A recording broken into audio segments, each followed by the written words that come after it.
Army hi army, welcome to my channel Ritika love the cook. आज मैं एक one shot story they रही हूँ जिसका नाम है incomplete love. So let's start the video. Hey Chhotu, मैंने कहा था ना कि किसी लड़की से बात मत करना, और ये सब क्या है? हाँ, रात को 3 बजे तक बात करना। तू मेरे बात क्यों नहीं सुनता है? तो जंगकुक बोला, देखते, मैंने पहले ही कहा है, मैं जिसे चाहूँ उससे बात कर सकता हूँ और तुझे कोई हक नहीं है मेरे लाइफ में इंटरफेयर करने का। तो ते बोली, मैं कोई नहीं लगती हूँ तेरी? तो जंगकुक बोला, हाँ, तू मेरे चाचा की बेटी है, रिश्ते में हम दोनों भाई बहन लगते हैं और मैं तुमसे परेशान हो गया हूँ। प्लीज़ मुझे परेशान करना बंद कर दे और मेरे लाइफ से दूर चली जा। तो बोली, ओह, तो मैं अब तेरे लाइफ में एक परेशानी बन गई हूँ ना? तो ठीक है, आज से तुम मुझसे आज़ाद हो, जितनी चाहे उतनी लड़की से बात करना, और मैं अपना ये चेहरा कभी भी नहीं दिखाऊंगी तुम्हें। तो फिर गुड बाय, और एक बात, हमेशा खुश रहना। और फिर चली गई ते। आज मैंने ते की आंखें में एक अलग ही भावना देखी और मुझे अब समझ आया कि आज कुछ ज़्यादा ही बोल दिया मैंने ते को। पर मैं भी क्या करूं, ते ने मुझे परेशान कर दिया है। असल में मैं एक ऑनर्स सेकेंड ईयर स्टूडेंट हूँ और ते इंटर सेकेंड ईयर स्टूडेंट है। मैं उससे बड़ा हूँ, पर फिर भी ते हमेशा मुझे छोटू बुलाती है, क्योंकि ते को लगता है कि मेरा चेहरा एक छोटे बच्चे जैसा है। इस कारण ते मुझे तू कहकर बोलती है। यह तक तो ठीक था, पर मैं अगर किसी लड़की से बात करूं तो ते मुझे बोलती थी, किसी भी लड़की से बात मत करना, और दूसरे दिन पता नहीं पर जो लड़कियां बात करने आती थी वह लोग और मेरे तरफ देखती तक नहीं थी। ऐसे ही दिन चलता रहा और मैं एक लड़की से मिला जिसका नाम लिसा था, और मैं उससे रोज़ मिलता था।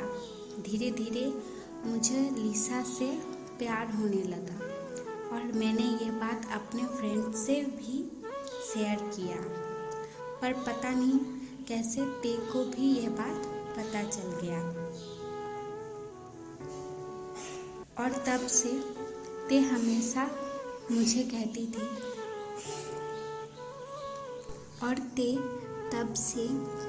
ते हमेशा मुझे कहती थी कि लिसा से बात मत करो, पर मैं भी कहाँ सुनने वाला था। मैं बात करता रहा, और आज तो ते ने हद कर दिया।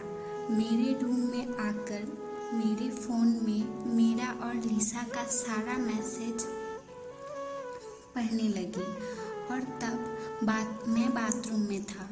फिर जब मैं फ्रेश होकर निकला तो देखा कि ते के हाथ में मेरा फ़ोन, और ते को मेरा लॉक पहले से पता था, तो उसे खोलने में भी कोई दिक्कत नहीं हुआ।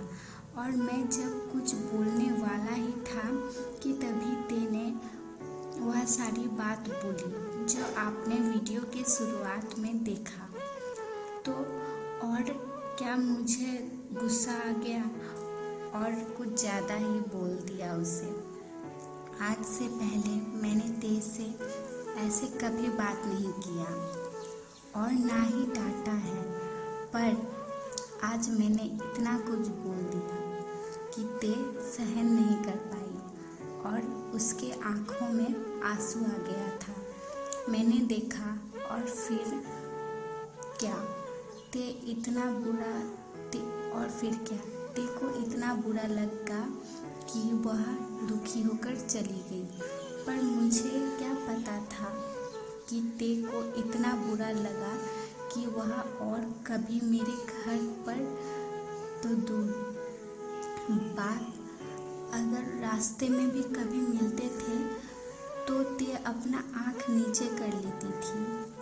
और मैं जब चाची से पूछा कि ते को क्या हुआ है तो चाची बोली, पता नहीं जंकुक, ते को क्या हुआ है, वह और पहले जैसे हंसती खेलती नहीं है, बस दिन भर अपने रूम में बैठी रहती है और चुपचाप हो गई है, किसी से बात तक नहीं करती है। तो मैंने सोचा कि ते इतना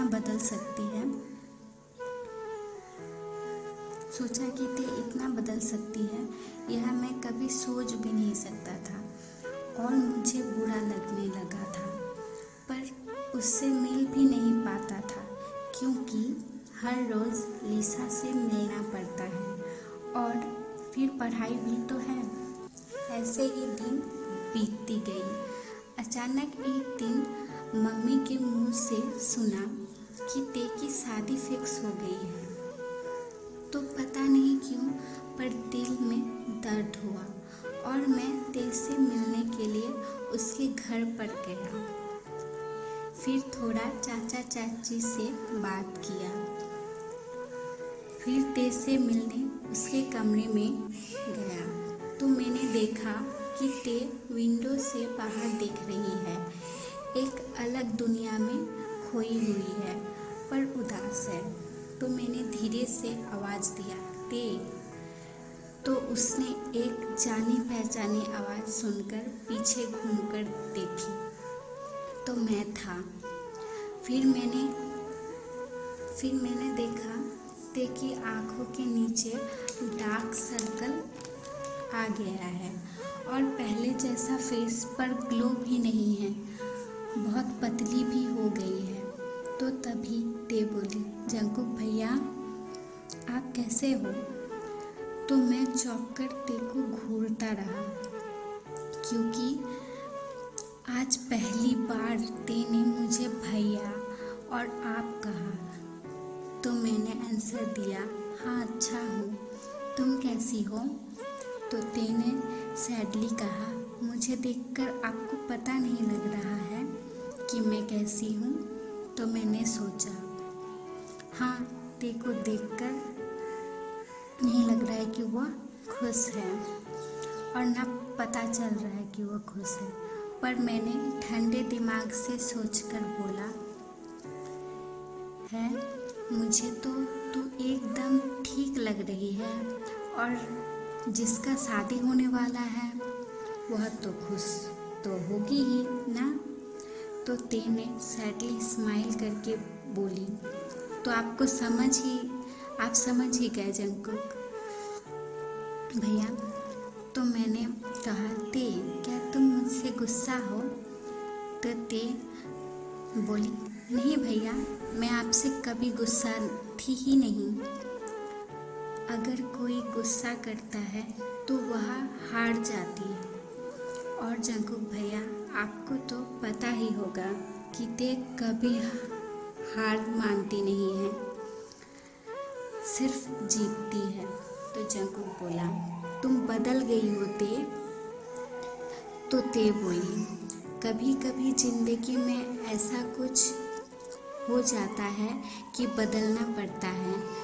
तो मुझे कुछ समझ नहीं आया।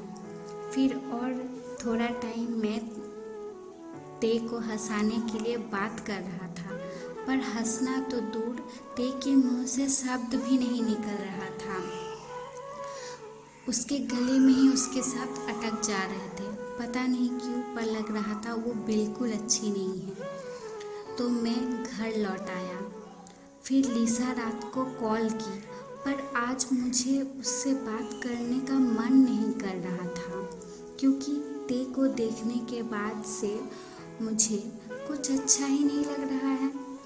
एक लड़की इतना बदल सकती है, यह विश्वास ही नहीं होता अगर मैं ते को आज नहीं मिलता तो। फिर एक एक दिन बीतता गया और ते की शादी का दिन करीब आता गया और ऐसे ही आज ती की हल्दी की रस्म है। पर मुझे इस बात से बहुत दुख हो रहा है कि ती की शादी हो जाएगी। पता नहीं क्यों दिल में बहुत दर्द महसूस हो रहा है। हमेशा कुछ खाली खाली लगता है, पर पता नहीं क्या खाली खाली लगता है, समझ ही नहीं आता है। फिर शाम के समय में नीचे आया, एक ब्लैक टी शर्ट और ब्लैक पैंट पहनकर, क्योंकि लिसा ने मुझे 4 बजे बुलाया है मिलने के लिए गार्डन में। मेरा मूड भी अच्छा नहीं है, इसलिए मैंने 3 बजे ही घर से निकल गया और पार्क में बैठने ही जा रहा था कि तभी देखा कि लिसा और एक लड़का एक बेंच में बैठकर एक दूसरे को पकड़ कर रखा था। और उस समय मेरा तो पूरा दुनिया ही थम गया था कि लिसा आज तक मुझे बस प्यार का नाटक कर रही थी। फिर मैं लिसा और उसके बॉयफ्रेंड के पास गया तो वह दोनों चौंक कर खड़े हो गए। तो मैंने लिसा को एक थप्पड़ मारा। फिर वो मेरे तरफ आंसू भरे आंखों से देखने लगी। फिर मैंने उसे कहा, किसी लड़के से प्यार नहीं करती हो तो उसे बोल दिया करो, उसे धोखा मत देना, क्योंकि जो तुम दूसरे के साथ करोगी वही तुम्हारे साथ भी होगा, याद रखना। ये सारी बात बोलकर मैं वहाँ से सीधा घर आ गया और फिर मैं सिगरेट खाने लगा, क्योंकि आज इतना ज़्यादा दिल में दर्द हो रहा है जितना कभी भी नहीं हुआ है। मैंने लिसा से सच्चा प्यार किया है जितना कभी किसी से नहीं किया था मैंने। फिर आज का रात भी ऐसे ही कट गया बिना सोए। सुबह लाल सूरज आसमान के सीने को चीरते हुए निकल आया। नया दिन शुरू हुआ, फिर से सब कुछ नए तरह से आरंभ हुआ। आज ती की शादी है, पता नहीं क्यों बहुत बुरा लग रहा है यह सोचकर कि ती कहीं दूर चली जाएगी। शाम के समय मैं अपने गिटार को अपने हाथ में लेकर बैठा था, क्योंकि आज लग रहा है कि गिटार का एक एक तार मुझसे गुस्सा है। कोई धुन निकल ही नहीं रहा है और होना भी जायज़ है, क्योंकि मुझे खुद पर गुस्सा आ रहा है कि मुझे कैसे समझ नहीं आया कि लिसा एक धोखेबाज लड़की है। मैं जब ये सब सोच ही रहा था कि तभी अचानक एक 7 साल की छोटी बच्ची मेरे हाथ में एक बॉक्स और एक लेटर देकर चली गई और मैं तो शॉक होकर उस बच्ची को जाते हुए देखता रहा। फिर मैंने बॉक्स को एक साइड में रखकर उस लेटर को पढ़ने लगा। उस लेटर में लिखा था, छोटू कैसे है तू? आशा करती हूँ कि बहुत अच्छा ही होगा। आजकल दिखता ही नहीं है, मेरे शादी में भी कहीं पर नहीं दिखा। क्या इतनी बुरी हूँ कि मुझे देखने का भी मन नहीं करता है? चल छोड़, ये सब मुझे कुछ नहीं कहना है तुझे। पता है कि अब यह सब का कोई काम नहीं है, पर मैं अपने दिल की बात कहना चाहती हूँ तुझे। पता है छोटू, मैं और तू बचपन से साथ रहे हैं। तू एक ऐसा लड़का है जिससे मैं जितना भी परेशान करूँ तू कभी भी कुछ नहीं बोलता है। इस कारण मेरा नादान दिल धीरे धीरे तुझसे प्यार करने लगा और मुझे समझ तक नहीं आया, पर फिर एक दिन समझ आया कि मैं तुझसे प्यार करने लगी हूँ। इसी कारण अगर तू किसी लड़की से बात करता था तो मुझे डर लगता था कि कहीं तू मुझसे दूर ना हो जाए। पर बुरा तो उस दिन लगा जब मैंने तुझे और लिसा को एक साथ देखा। तभी मुझे पता चल गया था कि तू लिसा से प्यार करने लगा है, पर उससे भी 2 गुना ज़्यादा दर्द महसूस तब हुआ जब तुमने कहा कि मैं तुम्हें परेशान करती हूँ और तुम्हें कोई हक नहीं है यह बोलने का कि मैं किस लड़की से बात करूँगा या नहीं। उस दिन तुमने मुझे अपने से दूर कर दिया और बहन बोलकर मेरा दिल तोड़ दिया। उस समय मेरा मन कर रहा था कि मैं तुम्हें कसकर गले लगा लूं और कहूं कि बहुत प्यार करती हूँ छोटू तुमसे, पर कह नहीं पाई क्योंकि तब मुझे समझ आ गया था कि मैं तुम्हारे लायक नहीं हूँ और तुम अभी लिसा को ही प्यार करते हो और उससे ही बहुत प्यार करते हो। चलो छोड़ो ये सारी बातें, अब मैं नया ज़िंदगी शुरू करने जा रही हूँ। पता नहीं कितनी खुश रह पाऊँगी। मैं जो बॉक्स भेजा हूँ उसमें बचपन से लेकर अभी तक जो जो चीज़ तुमने मुझे दिया था, फूल, चॉकलेट, नेल पेंट, वह सब कुछ है। मैंने यह सब कभी यूज़ नहीं किया क्योंकि ये सारी चीज़ें मेरे लिए बहुत ख़ास हैं, पर अब मैं इसे अपने पास नहीं रख पाऊँगी क्योंकि इसमें मेरा कोई हक ही नहीं है और अगर ज़बरदस्ती रखती तो तुम्हें भूलना और भी मुश्किल हो जाएगा। और प्लीज़ मुझे माफ़ कर देना क्योंकि मैंने तुम्हें बहुत परेशान किया है। अंत में ते जिसे तुम नहीं मिले छोटू। यह लेटर पढ़ने के बाद जंकुक के आंखों से आंसू का बाहर निकल रहा है और जंकुक बोलता है, मेरे पास इतना सच्चा प्यार करने की लड़की थी और मुझे महसूस तक नहीं हुआ। ते तुमने सच कहा था कि मैं एक छोटू हूँ क्योंकि सच्चाई ही नहीं दिखता है। यह बोलने के बाद जंकुक जल्दी खड़ा हुआ और नीचे ते के पास जाने लगा क्योंकि ऐसे ही सब कुछ नहीं खो सकता हूँ मैं। पर जब मैं नीचे गया तो देखा सबके आंखों में आंसू और एक सजा हुआ गाड़ी घर से निकल गया। तो मैं समझ गया कि ते और मेरी नहीं है, अब वह किसी और की है। तूने सही कहा था ते, तू कभी नहीं हारती। तूने फिर से अपने सच्चाई से मुझे हरा दिया। अगर हो सके तो मुझे माफ़ कर देना ते, क्योंकि इस बार हार गया और नहीं बोल पाया कि यह छोटू जंकुक सिर्फ और सिर्फ तेरा है। तो आर्मी यहीं पे ये स्टोरी ख़त्म होता है। ये मेरा पहला 1 शॉर्ट स्टोरी है, पता नहीं कैसा बना है। और मैं 3 दिन से इसीलिए वीडियो नहीं दे पा रही थी क्योंकि मेरे गले में बहुत दर्द था और मैं अच्छे से बात भी नहीं कर पा रही थी, तो मैं नहीं दे पाई। मैंने कल स्टोरी राइट किया और आज मैं दे दी।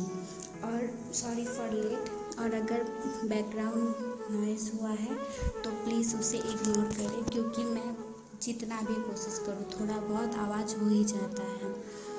और मेरा घर रास्ते के पास है इसलिए और भी ज़्यादा शोर शराबा होते रहता है। और ये स्टोरी आपको कैसा लगा प्लीज़ कमेंट में बताइएगा और ज़्यादा से ज़्यादा लाइक, सब्सक्राइब और कमेंट कीजिएगा और प्लीज़ मुझे सपोर्ट करें क्योंकि मुझे आप सबकी सपोर्ट की बहुत ज़रूरत है। मैं हमेशा कोशिश करती हूँ रेगुलर वीडियो देने की, पर मैं छुप कर देती हूँ। इस रीज़न से मैं सबके सामने बना नहीं पाती हूँ और कोई ना कोई हर वक्त रहता ही है, इसी वजह से मैं नहीं बना पाती हूँ। अभी मैंने बहुत मुश्किल से बनाया है, तो छोड़िए सब। सिर्फ मैं इतना कहना चाहती हूँ कि सुनिए ये पूरा वीडियो देखिएगा और कैसा बना है बताइएगा। और कहीं भी गलती हुआ है तो उसके लिए सॉरी, क्योंकि अभी मैं न्यू स्टार्ट की हूँ। मैं अपना बेस्ट देने का कोशिश कर रही हूँ, पर थोड़ा टाइम तो लगेगा थोड़ा सा ठीक होने में। और कहीं भी गलती हुआ है तो उसके लिए सॉरी। और प्लीज़ थोड़ा सा मैनेज कर लीजिए। और मैं आज से कोशिश करूँगी कि हर दिन एक ना एक वीडियो दूँ ही। और sacrifice for my best friend का नेक्स्ट पार्ट मैं कर देने का कोशिश करूँगी। और please guys support my channel, मुझे आप सबकी बहुत ज़रूरत है। रीज़न मैं आपको बता चुकी हूँ, और अगर फिर भी आपको अगर लगता है कि मैं आपके सपोर्ट के लायक हूँ तो प्लीज़ मुझे सपोर्ट कीजिए और ज़्यादा से ज़्यादा सब्सक्राइब कीजिए मेरे चैनल को। और कैसा लगा है स्टोरी कमेंट में ज़रूर बताइएगा। और अगर बहुत अच्छा लगा हो आपको तो आप बताइएगा, मैं फिर से 1 शॉट बनाने का कोशिश करूँगी। और जो स्टोरी मैं दे रही थी वो मैं देती रहूँगी। और ये जो स्टोरी था ये सैड एंडिंग ही था, तो मैंने सैड एंडिंग ही दिया। ये स्टोरी थोड़ा थोड़ा रियल भी है और थोड़ा थोड़ा इमेजिनेशन भी है। और इस स्टोरी में जो मेन कैरेक्टर दे थी वो असल ज़िंदगी में मेरी एक फ्रेंड है जिसका ये लाइफ स्टोरी था। पर थोड़ा बहुत वर्ड सब और थोड़ा कहानी मैंने चेंज किया है, क्योंकि उतना एग्जैक्ट तो नहीं ठीक लगेगा। इसीलिए जैसा मुझे ठीक लगा मैंने वैसा किया। आप सब प्लीज़ बताइएगा कि आपको ये स्टोरी कैसा लगा। और please support me and subscribe my channel. Bye bye army, take care.